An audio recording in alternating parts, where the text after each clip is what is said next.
Panel কোনো আলাদা নেই, শিল্পীর কোনো পতাকা নেই, শিল্পী সব জায়গায় কাজ করবে। এবার আমি যে প্যানেলটা তৈরি করেছি এটা আমি বিশ্বাস করি যে চলচ্চিত্র শিল্পীদের স্বার্থে কাজ করবে এবং এই নির্বাচন পুলিশ বাহিনী এবং অন্যান্য সংস্থার লোকজন প্লাস নির্বাচন কমিশন অনেক স্ট্রংলি কাজ করছে, অনেক সাপোর্ট করছে। পুলিশ বাহিনী খুবই অ্যাক্টিভ। আমি বিশ্বাস করি আমরা নির্বাচন সুষ্ঠুভাবে শেষ করতে পারবো আল্লাহর রহমতে 100%। পুলিশ অ্যাকচুয়ালি যেহেতু শিল্পীদের প্রোটেকশনের ব্যাপার আছে, আর পুলিশ তো আমরাই, আমাদেরই মানুষ। পুলিশ থাকলে সমস্যা কি? পুলিশ কি একটু আনন্দ করতে আসতে পারে না? মেইনলি আমরাই চেয়েছিলাম, নির্বাচন কমিশন পুলিশ চেয়েছিল যে পর্যাপ্ত পুলিশ দেওয়ার জন্য। উনি খুব ইনসিকিউর ফিল করছে কারণ সমস্ত তারকারা থাকবে, এই জন্যই পুলিশের এত সমারোহ হয়েছে। না না, অন্য কোনো বিষয় নেই। এখানে তারকাদের প্রোটেকশন প্লাস দর্শকেরা চাপ আসবে। আপনারা বুঝতে পারছেন প্রচণ্ড গরম পড়েছে, এই জন্য যাতে সুশৃঙ্খলভাবে সুন্দরভাবে নির্বাচন হয়, এই জন্য ডেভেলপমেন্টটা বাড়িয়ে দিচ্ছে।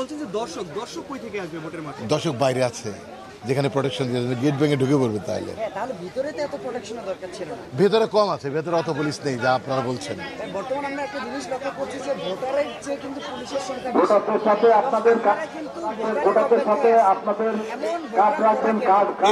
এইটা এই বিষয়ে বলতে চাই যে টোটাল নির্বাচন কমিশনের আমরাও চাচ্ছিলাম না এত পুলিশ আসুক। পয়লা বৈশাখ গেল, এখন ঈদের ছুটি কিন্তু আজকে পর্যন্ত অনেকে গ্রামের বাড়ি থেকে আছে, অনেকে আসেনি। তো সেই তুলনায় আজকের ভোটারদের সংখ্যা এই সময় উপস্থিতি একটু কম মনে হচ্ছে। আমরা আশা করছি যে সময় বাড়ার সাথে সাথে ভোটারদের উপস্থিতি ভালো হবে। আর এমনিতে পরিস্থিতি ভালো, স্বাভাবিক। কোথাও কোনো এখন পর্যন্ত আমরা কোনো শঙ্কা বা আশঙ্কা কোনো কিছু আমরা দেখতে পাইনি। নির্বাচনের পরিবেশ খুবই ভালো এখন পর্যন্ত। ভোটাররা মাত্রই আসা শুরু করেছে, সবকিছু মিলে ভালো হচ্ছে, নির্বাচন ভালো হচ্ছে, এখন পর্যন্ত ভালোই হচ্ছে। ভোটারদের উপস্থিতি তো আসলে মাত্র সকাল তো শুরু হলো, ভোটারদের উপস্থিতি আস্তে আস্তে বাড়ছে, সবাই আসবে ইনশাআল্লাহ, সবাই ভোট দিতে আসবে।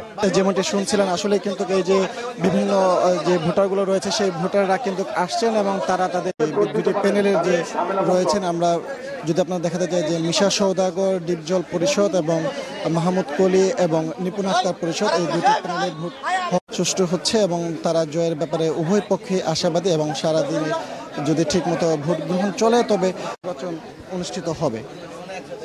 আর এবার কিন্তু হচ্ছে নির্বাচনের যে বিষয়টি সাথে কিন্তু তারা এবারে নির্বাচনে তারা তাদের পছন্দের প্রার্থীকে বেছে নেবেন এবং যেই বিজয়ী হোক না কেন উভয় পক্ষে কিন্তু জানিয়েছেন যে তারা চলচ্চিত্র শিল্পীদের উন্নয়ন বেছে নেবেন এবং তারা উভয়ে যেন শিল্পী সমিতির যে বিভিন্ন কার্যক্রম রয়েছে এবং সেই কার্যক্রমের বিষয়গুলো তারা একটু শুনবেন। পরিস্থিতি অত্যন্ত সুন্দর, যদিও ভোটার উপস্থিতি কম। আমি বিশ্বাস করি 12টার পর থেকে উপস্থিতি বাড়বে, 12টার পর থেকে ভোটার উপস্থিতি বাড়বে এবং আজকে যেন অত্যন্ত আনন্দঘন পরিবেশে সৌহার্দ্যপূর্ণ সম্পর্কে ভোট অনুষ্ঠিত হয়। এই জন্য আমি সকলের সহযোগিতা কামনা করছি। যারা আছে ঢাকায়, আমি আশা করি তারা সকলে আসবে। বিকাশে কম খরচে ক্যাশ আউটের লিমিট বেড়ে 50,000, প্রিয় এজেন্টও 2টা।